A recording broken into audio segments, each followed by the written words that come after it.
Good morning, sunshines. I hope you're doing well. Your prop list is due today. Yay! So you just need to make sure you email it to me or give me a hard copy of your list. Again, I would err on the side of having, if there's a question whether it's a prop or whether it's set dressing, I would err on the side of making it a set dressing. And again, if for those of you who've done this, you probably already found this out. For those of you who haven't quite got it finished, as you go through the script, I would just simply highlight the props using pink or yellow or whatever color you want to choose as far as your marker is concerned. But then that way, go back after you've highlighted everything and then make the list of all just the highlighted list of names and things. It's just easier that way than trying to transcribe them as you go, because you might miss something that way. As you want, your prop list wants to have what page it's on, and if it's consumed, for instance, or if it's a personal prop like something that somebody has on their person, like a phone or keys or wallet or whatever, glasses. Speaking of there, so you can list it as a personal prop, that sort of stuff. Again, eventually you're going to list things like where they begin, stage right, stage left, prop table, or if and also where they're going to end. But that's the flow chart you're going to create out of the prop list. Initially, you just need to have a prop list, and you can, if you borrow things, and we talked about those, how to handle that issue, etc. Cool. Before we get into today's lecture, here's a little video about, we're far enough, we're halfway through, we've talked about blocking, we talked about the auditions, we talked about the upcoming events are going to be, finishing rehearsals, but also then tech rehearsal, and then running the show. So here's a little video with the stage manager just going through the whole process. The stage manager is strictly there to facilitate, supervise, and to make other people's visions come true. You're making sure that the play is happening when it's supposed to be happening, that everyone that's involved with the show and the play knows what they're doing. So in pre-production, the stage manager's job a lot of times is just pumping out a lot of paperwork. Making schedules, printing out the schedule, the script, scene breakdowns. Inside the rehearsal room, you generally have your actors, your stage management team, your director, and his or her team. And then outside of the rehearsal room, you have a whole army of people working to put this production on. Hey Stan, hey Scott, how are y'all today? People that build the sets, the people that build the costumes, the people that are physically hanging the lights, the people that are testing and running the sound cables. And so the stage management really is the key to letting everyone know and be on the same page as far as information. Another Wednesday, another show, right?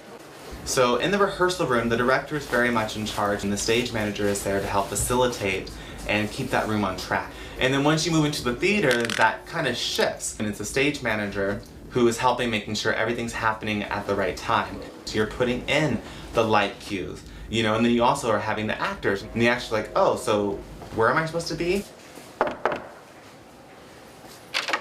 Places?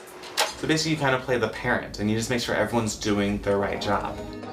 Then you move into previews.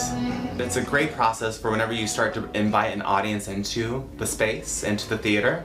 You finally have a live audience to bounce and feel their energy and just feel how that changes things. And then once you open, that'd kind of be the next phase in the play's process or journey. Then at that moment, nothing's supposed to be changed. Go. From that moment on, that is the show. These are the lights, these are the levels, this is the set, that is the costume piece you're gonna have. The play's frozen. All right, kitchen and reset. It's your job then to make sure that the director's vision is being maintained. In college, I discovered stage management, and I kind of just fell into it. I like things to be in their row. Everything has its place in my apartment, in my life, and I'm always on time. I'm just kind of, I guess I'm that type. I'm that person. And so stage management just kind of came naturally, because stage management's about making schedules and adhering to those schedules. And because if you don't adhere to them, then everything else backtracks, and it's money. Time is money. I found theater young, and it was always my dream to be in it in some way, shape, or form. And here I am, I'm 25, and I'm in it. I love it. I love what I do. And I've been very fortunate. I won't lie, especially theater. A lot of it is about who you know and when you know them. Your talent and skill get you to the table, but then everything else is fate. and I've been very lucky to be so fortunate in my fate. Well, I've had some great cards thrown my way. Anyway, a little overview of what's coming in the next few weeks. Again, we'll break things down a little bit further, but just a nice little overview. The reason I showed you that today is because one of the things that I hope you saw in that video is that that stage manager has a large crew that he's depending on.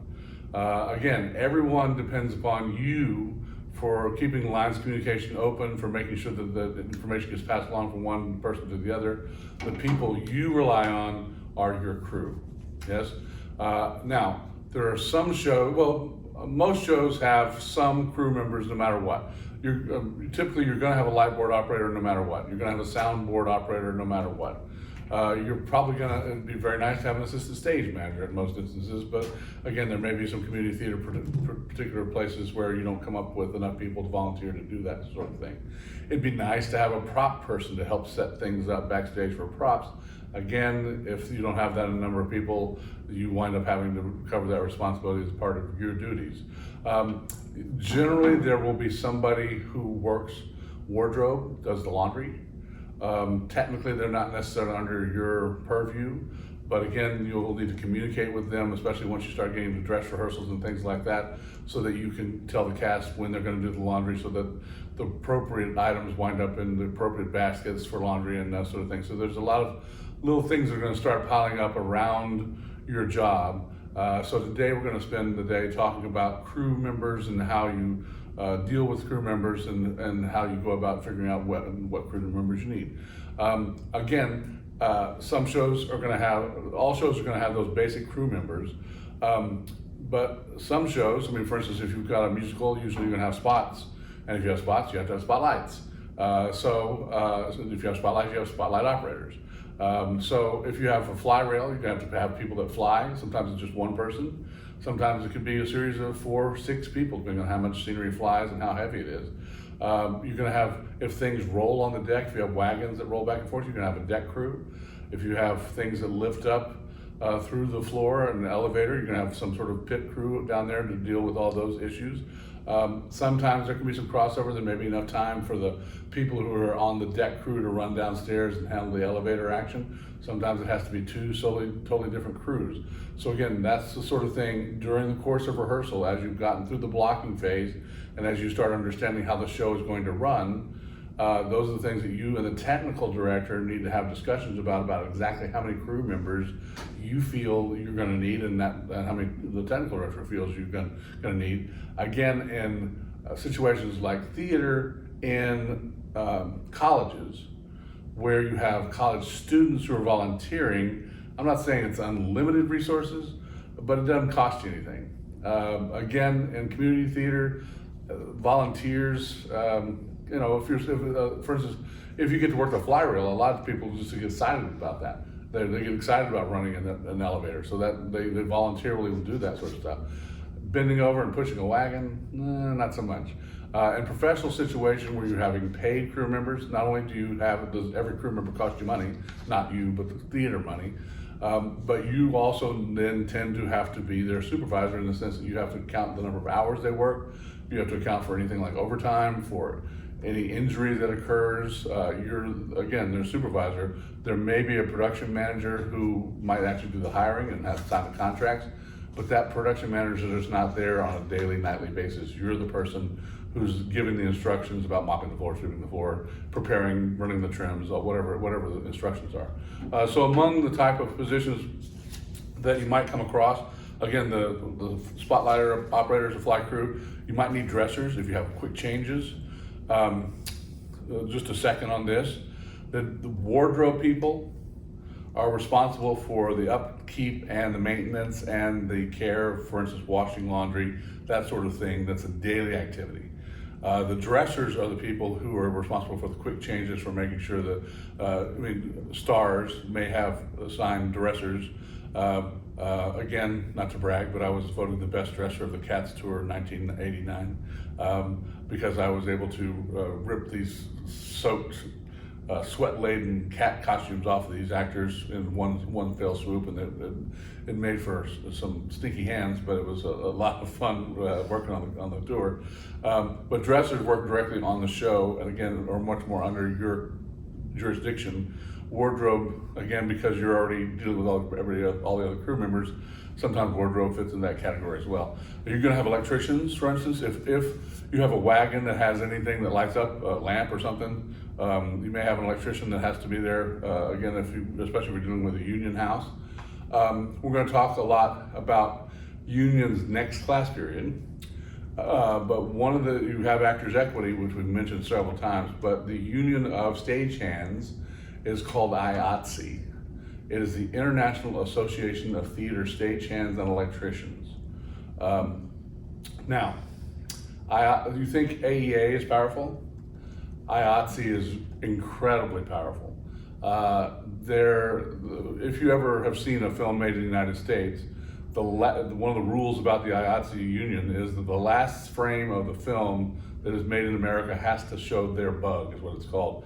It's a little IATSE crest, and at the end of the film you see a scroll of that sort of stuff, and they're among the unions that will have this happen, but there's a little IATSE seal that says that they had union workers on that show.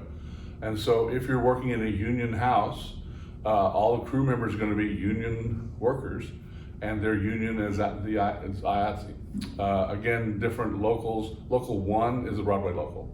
So if you have somebody from Broadway, from IATSE 1, they have gotten their card by working in New York. Most people get the local union and then may move to New York and be working at the New York 1, but they're still, you are always a union member, or your bug is from where you originally got your union membership. But just know that we're going to talk more about unions again on the next class period. But once you're dealing with these people, a lot of times there are a lot of union rules you got to deal with.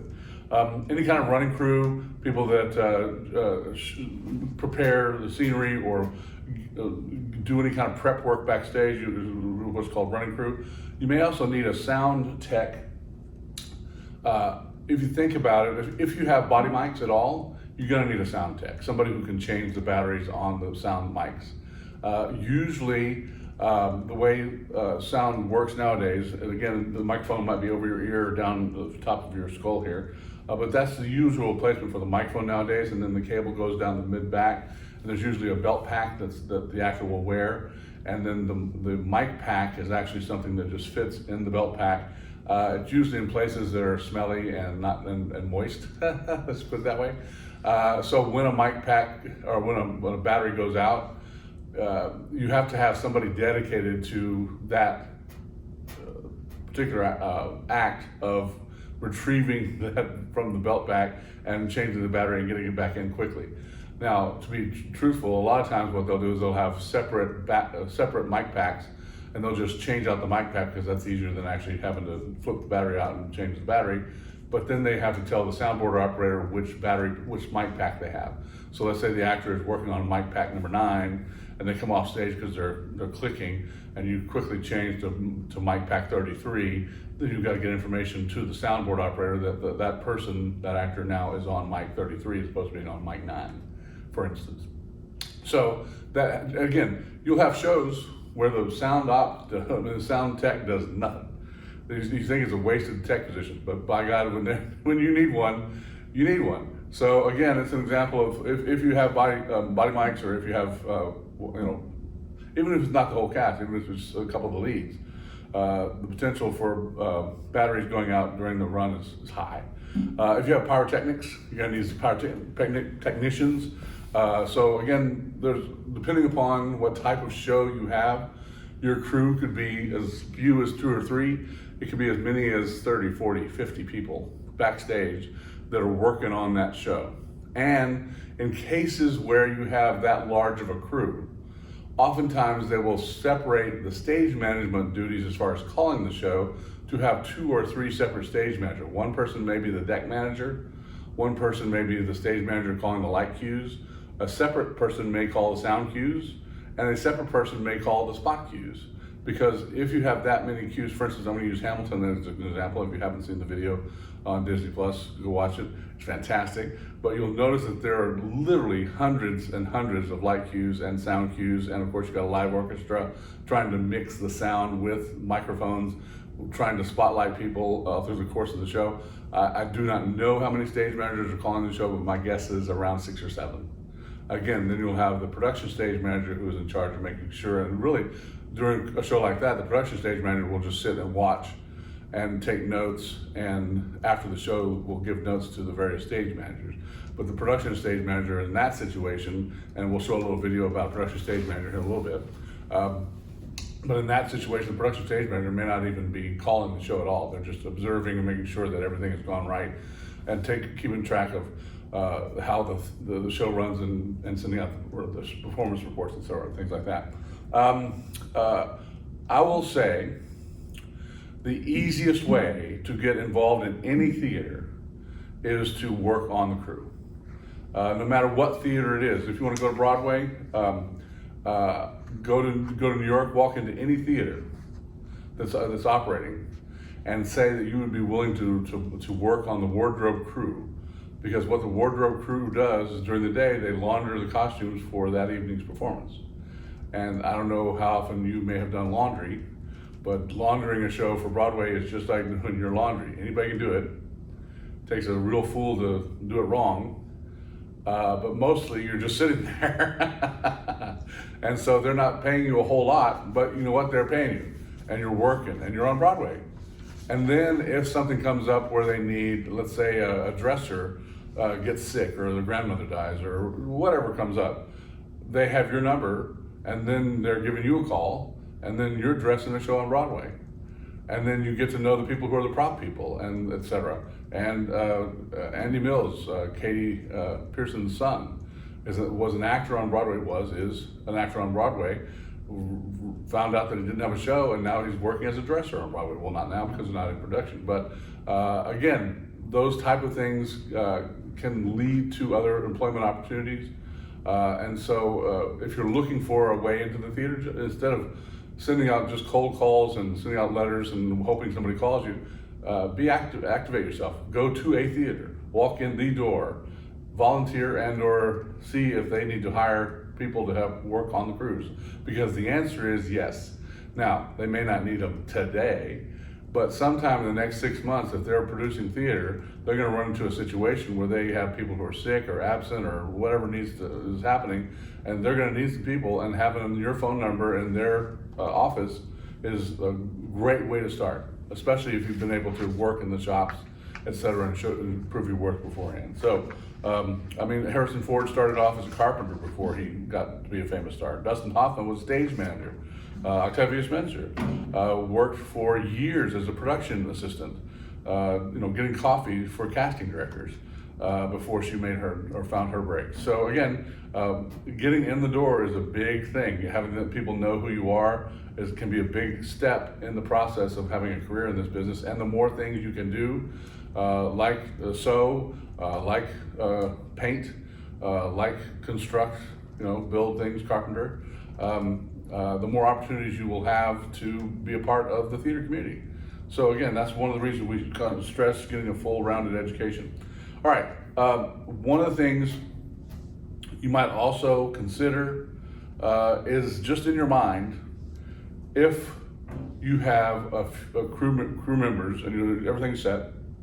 I mean, for instance, we're doing Midsummer Night's Dream right now, and we're not going to need a whole lot of crew members.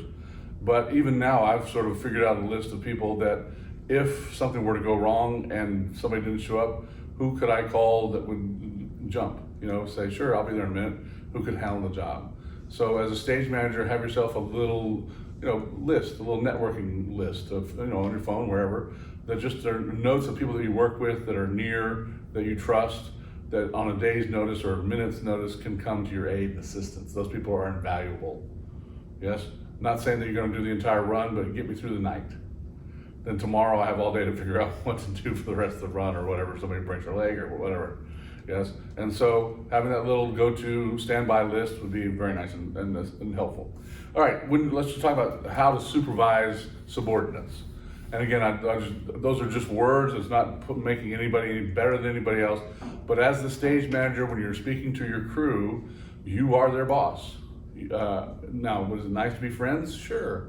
Is it nice to go out after and have a beverage? Sure.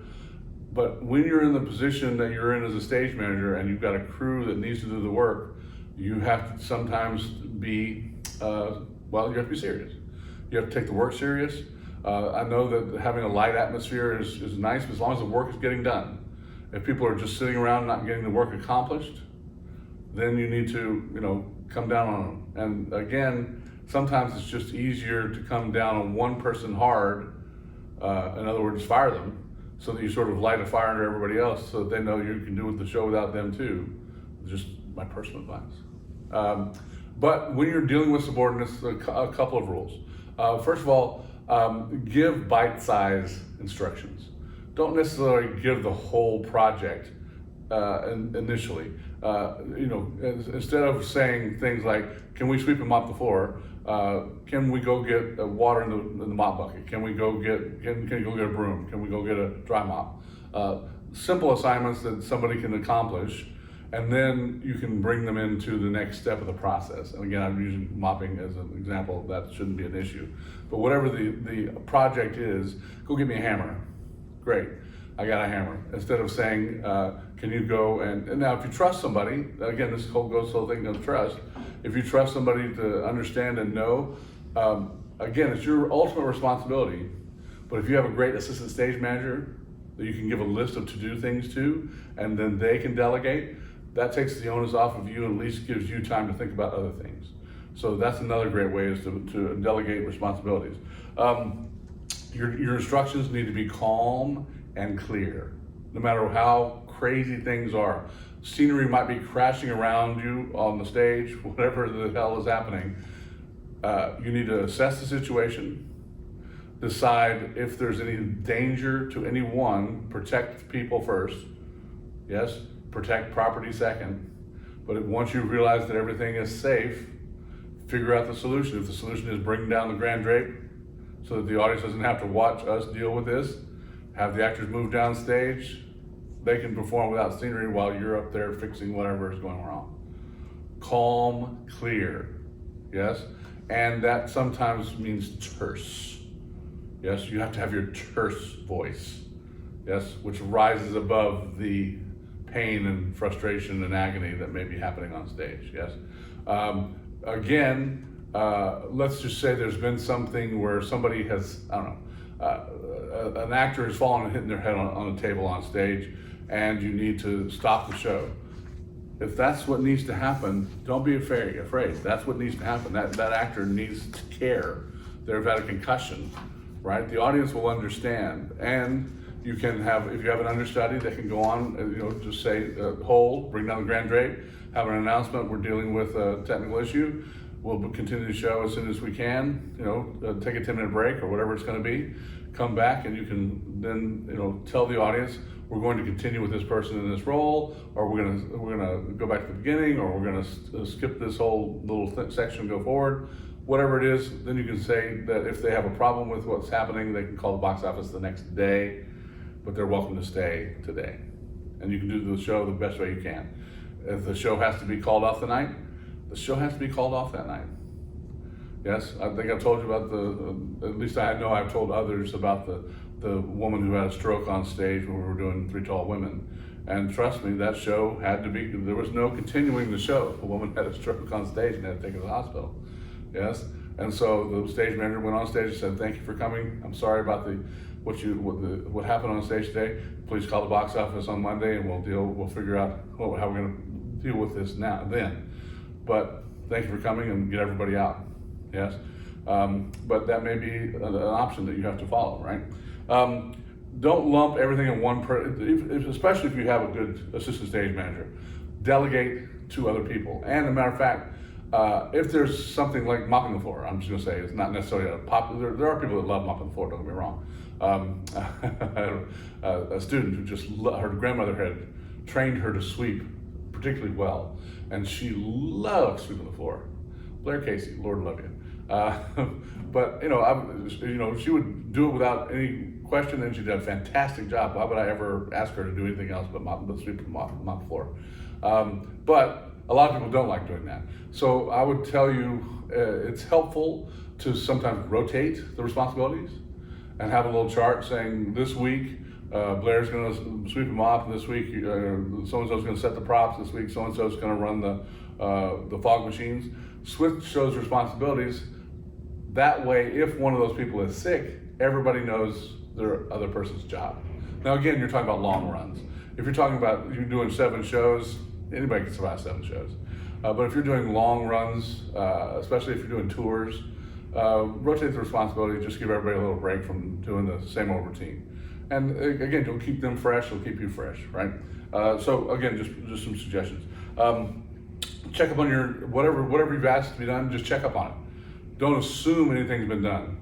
Because again, sometimes you may have said, could you go get a hammer and take this nail out of this wall here? And then on the way there, something happened that was more tragic and more important, and of course that went out the wayside, so now we still got a nail sticking out of the wall, right? So again, whatever the instructions are, don't assume anything, follow up, check up. Again, if it hasn't been done, there's no need to get angry. Don't get angry.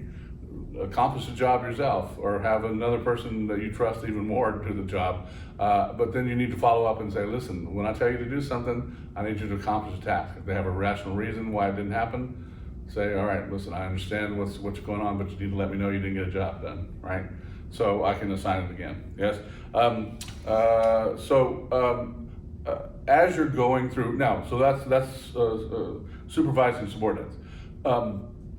As you're going through the rehearsal process, obviously there are things that are just different in the real world than they are in the plan. The plan, you know, the costume designs, the actors' sizes may change, the look, the shape, the silhouette, the set, cost of different materials may have changed and shifted, and so you may not have the exact materials you were expecting, etc., or they're being delayed, or hurricanes that happen in Florida or something like that. Anyway, they're just life happens. So going around every day, just like in the video where he just is going in, checking on the prop people, how's it going? Okay? They may get tired of you saying, how's it going? But there's gonna be a day when they're gonna say, you know what? I'm glad you stopped by because this and this and this. Tonight we need to use this instead of this because this broke, etc. Whatever it is, just on your way through before you begin the show, just go by and double check with everybody. How's it going? Doing all right? And again, they'll become the typical redundant responses. Great for redundant responses. That means everything's going fine. But the times that things are not going fine, it'll be very easy to tell because you won't get that great or whatever you normally get for how's it going. You get, okay, so why is it instead of great? So it just gives you an early warning sign, kind of basic sort of thing. Listen to what others are saying, not just actors, but listen to complaints. Just be aware. Not that you're eavesdropping necessarily, but you need to be aware of what's going on. You know, who's rubbing those people the wrong way? Who's causing problems? Again, sometimes petty things, it can be very petty things. You know, I'm going to use boyfriend girlfriends as an example. Just people breaking up and getting back together, whatever. That's always a problem, especially in long runs of shows. But simple things like not getting a check from the producer about using their tap shoes, or you know, it can be whatever is rubbing people the wrong way. It can often start with simple things, but once you get the simple thing and once you get the scab open, then the wound just bleeds. So you've got to keep the cap on the champagne bottle so it doesn't explode. Yes, and it's easier to deal with the one issue, and then you can deal with the underlying issues maybe at a later time. Yes, but just keep your eyes open and listen. Again, as you're traveling around or as you're going through your life, if you're talking to somebody and they express any interest in working backstage or being a part of the theater, get a name and number. I can't tell you how many people, 10 a week, they come up to me, how do you get involved in theater? Great, here's a number, call this person. Put your name on our audition list, call this person. It doesn't have to be for you, but if people express an interest, theater is one of those all-inclusive things that everybody can have a place. Now, you're not going to be a millionaire unless you become a millionaire.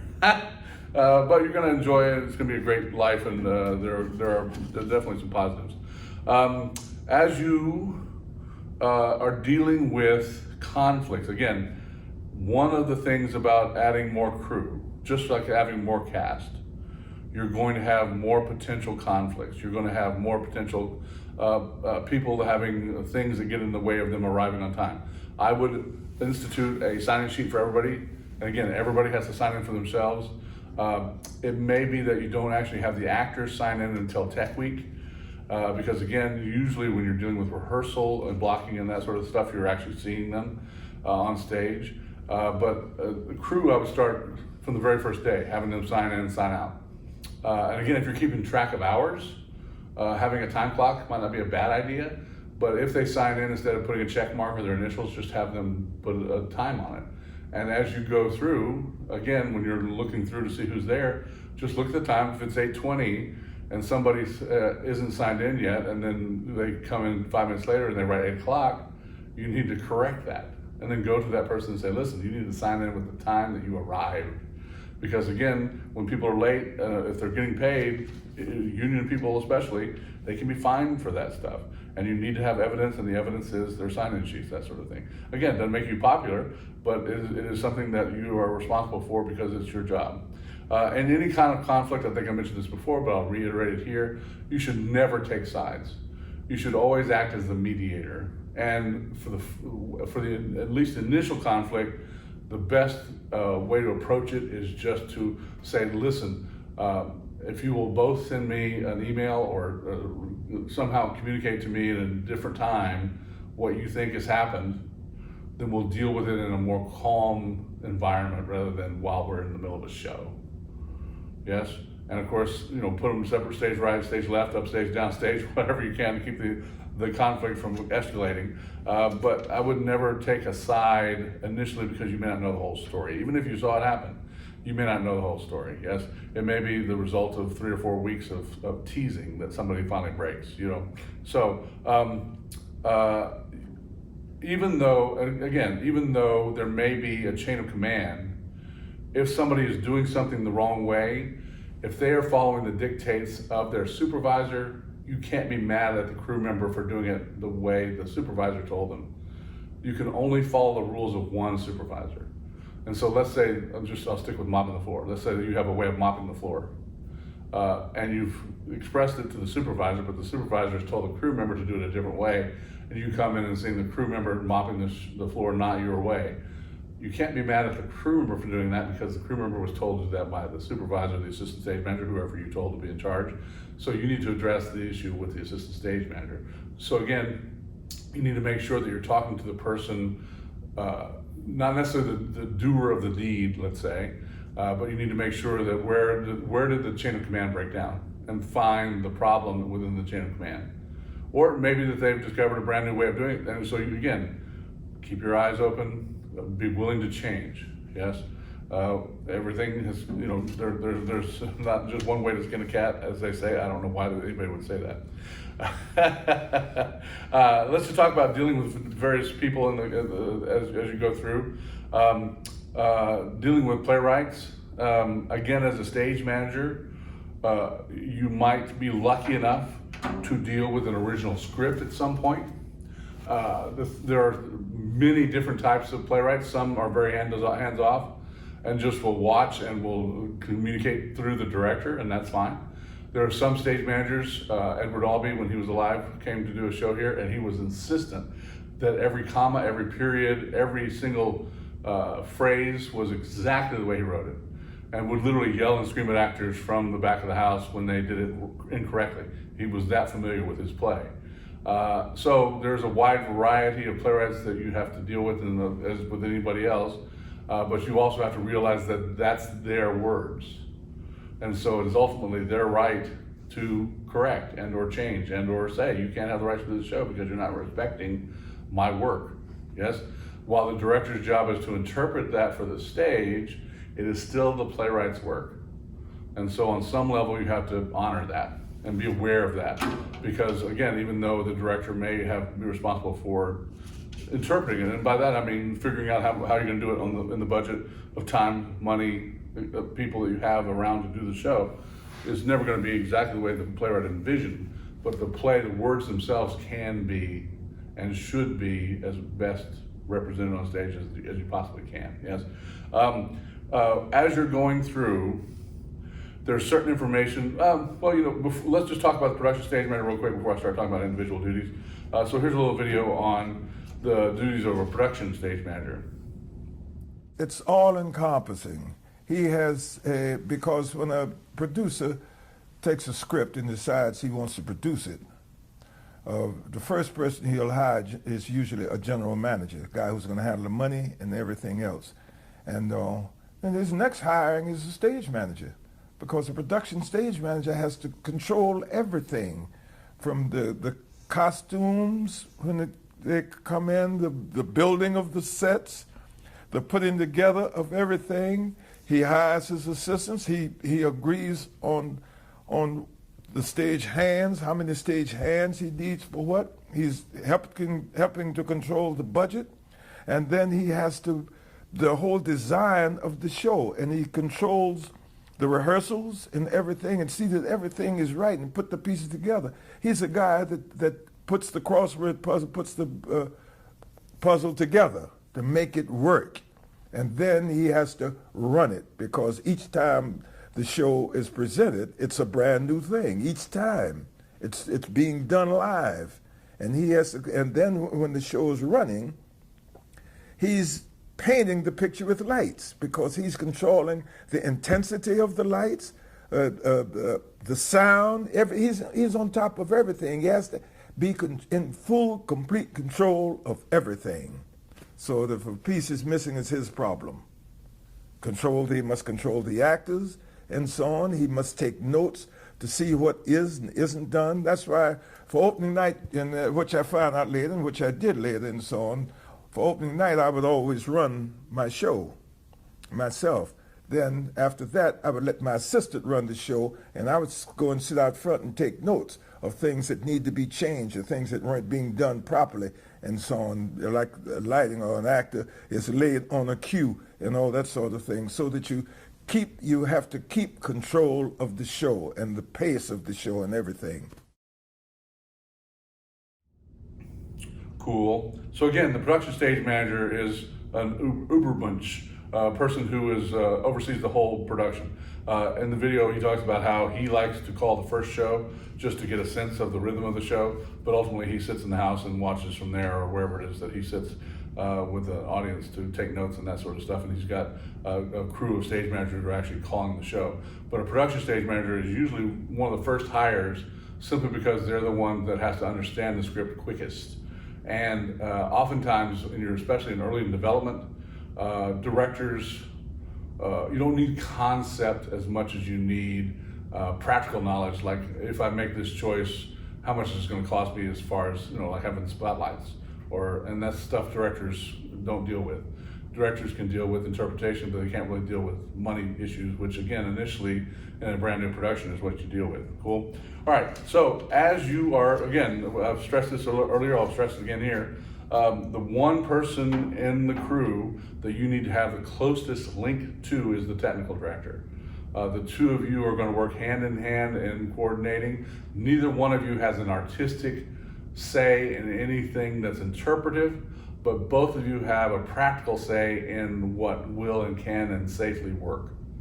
Yes? So if there's some gag the set designer is trying to come up with, or like in Spider-Man, where you have the Spider-Man flying all over the place, if it's unsafe, it is the technical director's job to say, this task cannot be accomplished safely, we got to do something different. Yes? As a stage manager, if you can't foresee things happening in an organized, over and over way, you need to point that out and say, listen, we got lucky today, but luck isn't what you can count on. You need to be able to count on 100% being able to do the show the exact same way every single time. So that, again, that's your call as far as the practical solutions are concerned. A couple things you coordinate specifically with the technical director: if there's an installation date, a date you move from the rehearsal room to the performance space, that needs to be worked out in advance so that you can move any kind of rehearsal props and furniture and all that sort of stuff to the space. If you have any kind of coordinating budgets for a number of crew members, if you add crew members, if you add overtime, all that stuff has got to be cleared through the technical director, as well as the need for backups, right, or for understudies, that sort of stuff for your crew, right?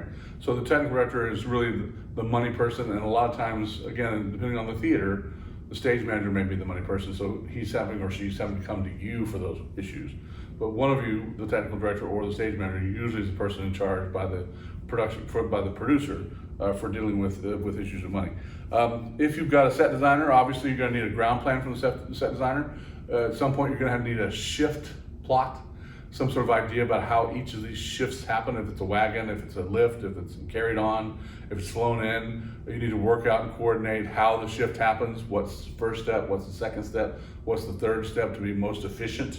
Again, that's in negotiations oftentimes with the number of crew that you have. Maybe that you have a limited number of crew and you have to, the fly people become the deck crew that becomes the elevator crew, whatever you may have, God forbid. Or you may have wardrobe people that also function as flymen in some places. So hopefully you don't have to have quick changes at the same time you have scene changes, etc. But again, those are the type of things you're dealing with the set designer. During the course of the rehearsal, how furniture is used needs to be, if a couch is sat on, everybody expects the couch to be sat on. If somebody sits on the arm of a couch, that needs to be a note in the rehearsal report. If you've ever seen Sound of Music, when the three dancers dance on the couch and they tilt it over, that definitely needs to be in the rehearsal report, because that's not the way couches work.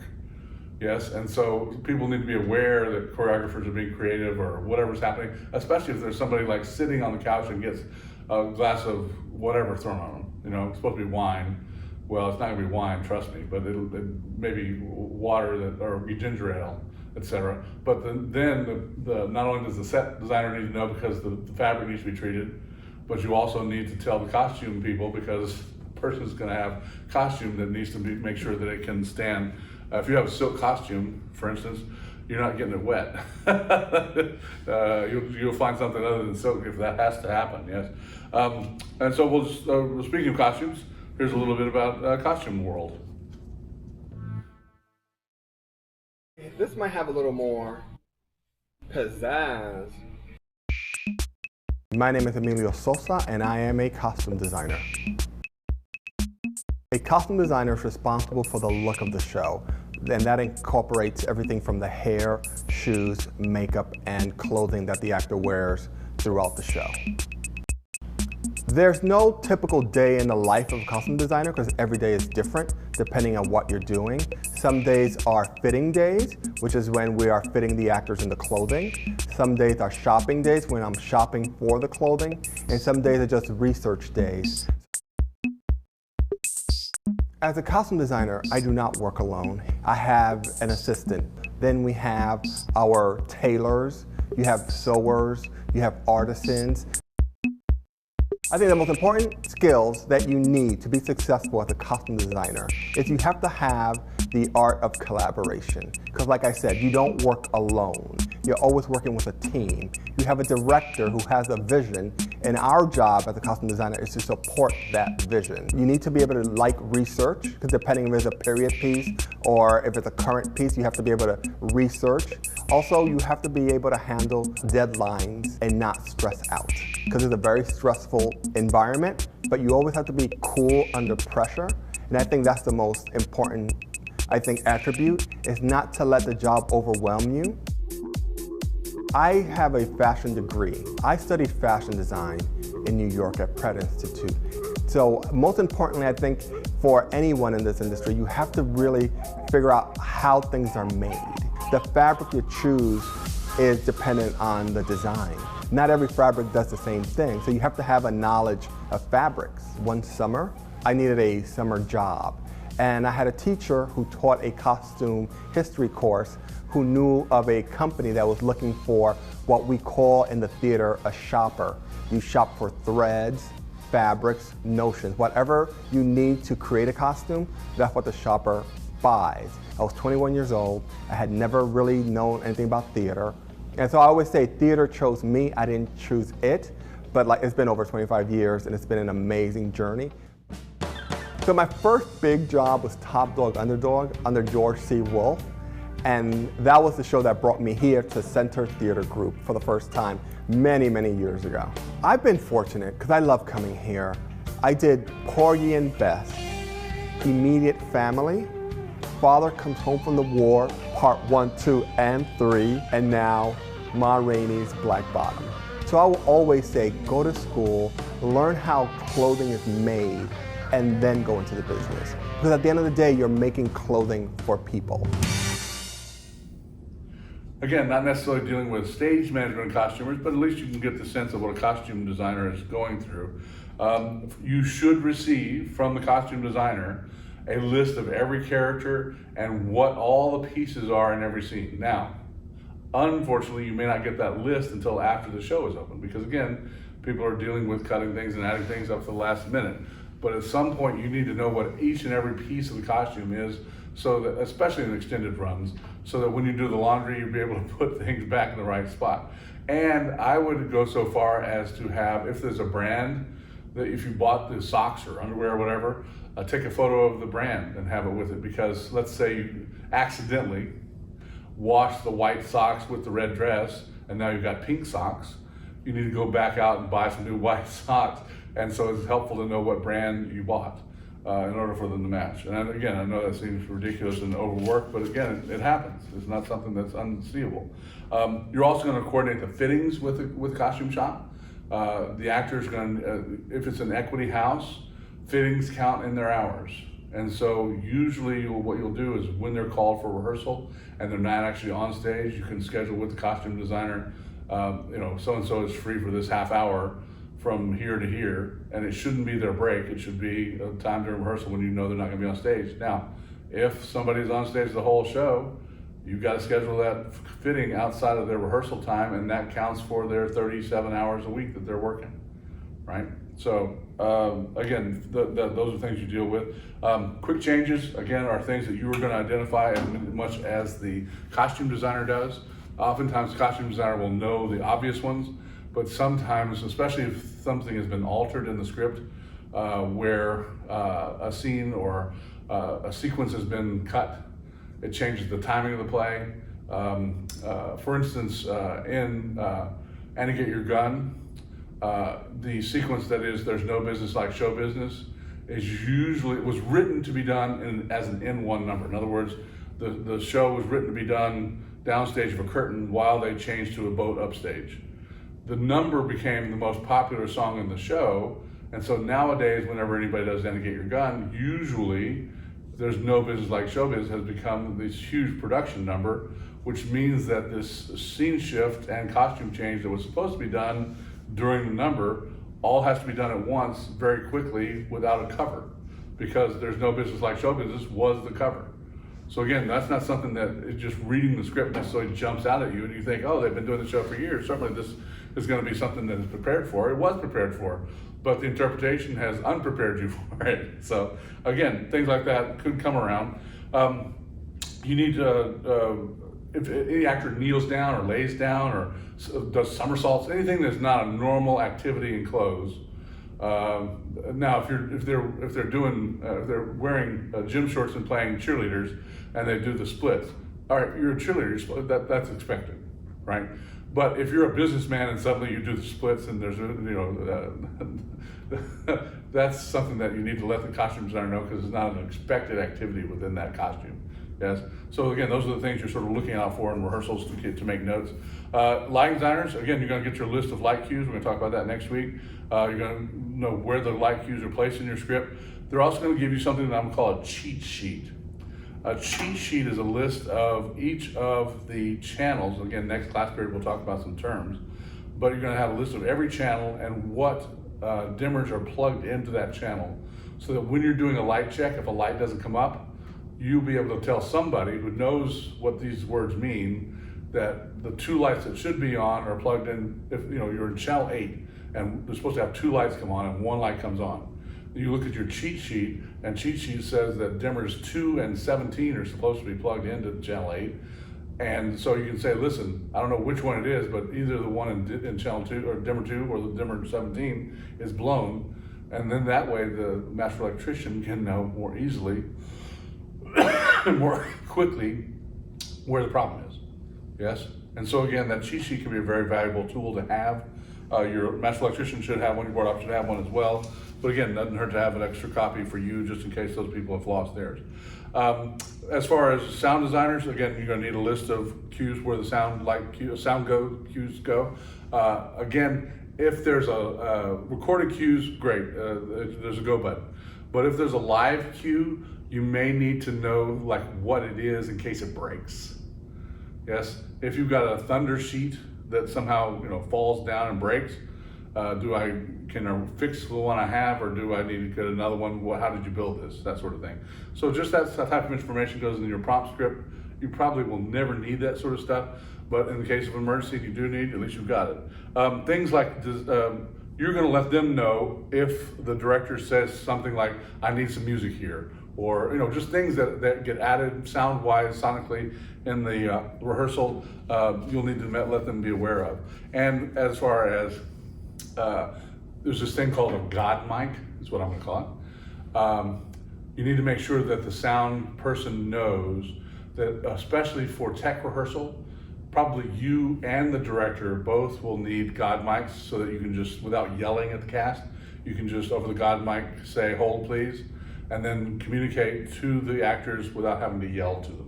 It's also nice to have just a God mic in the booth for a regular show in case there's a hurricane or something. You can just over the microphone say, hold, we need to evacuate to our safe place, whatever it is, because it's a hurricane or whatever you're gonna say. Again, I wouldn't necessarily make that an option, but you get the idea. Some way of communicating with the audience. Then the last person today is the dramaturg. Again, the dramaturg, during rehearsals, well, first of all, they're gonna be a great font of information about the play, again, mostly for use by the actors and for the designers and the director. But they can also be helpful to you in the sense that any questions that come up in rehearsal as far as pronunciation, as far as sources, as far as what the meanings of things, that's the person who can do that type of research. So here's a little video on dramaturgs and their work. I've always liked the word dramaturg because nobody knew what it meant. For me, it also implies co-editing, as I do with John Guare, the Lincoln Center Theater Review, which is a literary review that we produce 3 times a year that is sort of an added conversation to the plays we present with our audiences. I also run the Lincoln Center Directors Lab, which is a large-scale project that the theater does for emerging stage directors.